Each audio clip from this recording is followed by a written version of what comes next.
Всем привет, уважаемые! Прокатимся сегодня в сторону Валмера и посетим одно очень интересное место. Проезжаем мост через Браслу.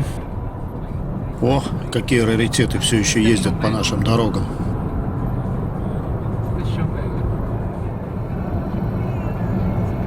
Поселок Страупа, где мы обязательно должны побывать.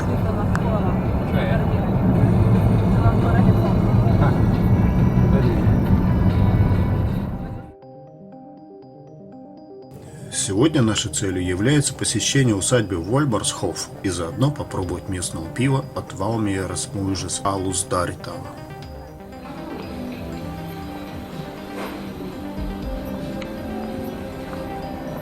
Название Валмермужа Волмарсхоф встречается в исторических летописях, начиная с 13-14 веков.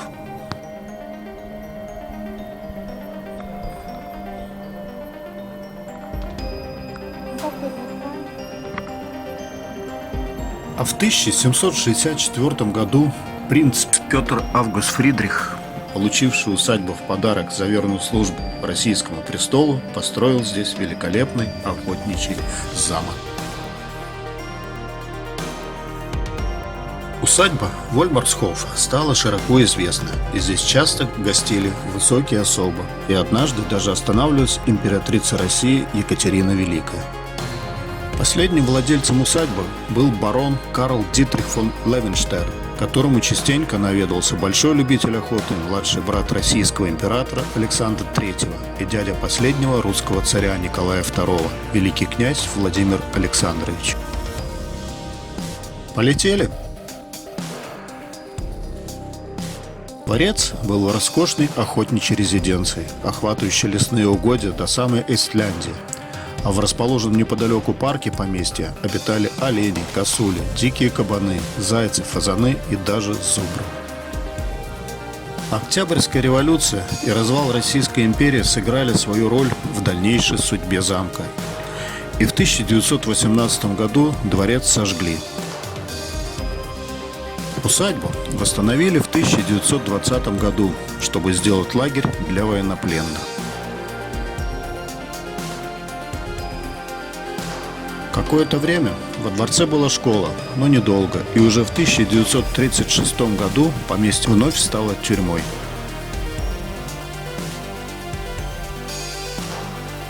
Во время Второй мировой войны территорию усадьбы использовали как лагерь для военнопленных, и в итоге новый пожар. В конце концов, великолепное поместье Валмермужа было разрушено.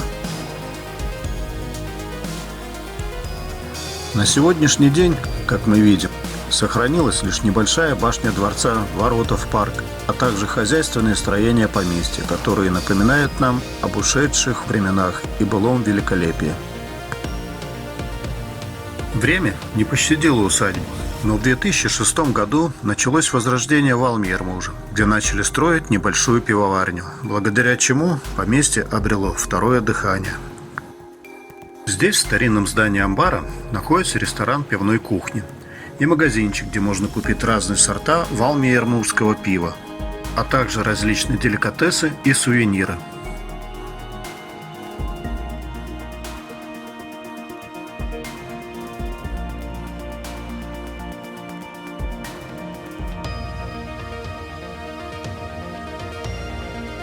В данный момент идут внутренние и наружные работы по восстановлению башни усадьбы. Я надеюсь, мы в скором будущем увидим уникальную настенную и потолочную роспись, которая напоминает известную Альгамбру в Испании.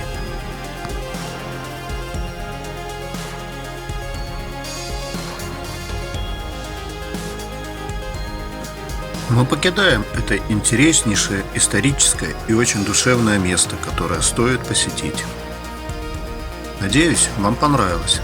Подписывайтесь на мой канал. Всем удачи. Пока-пока.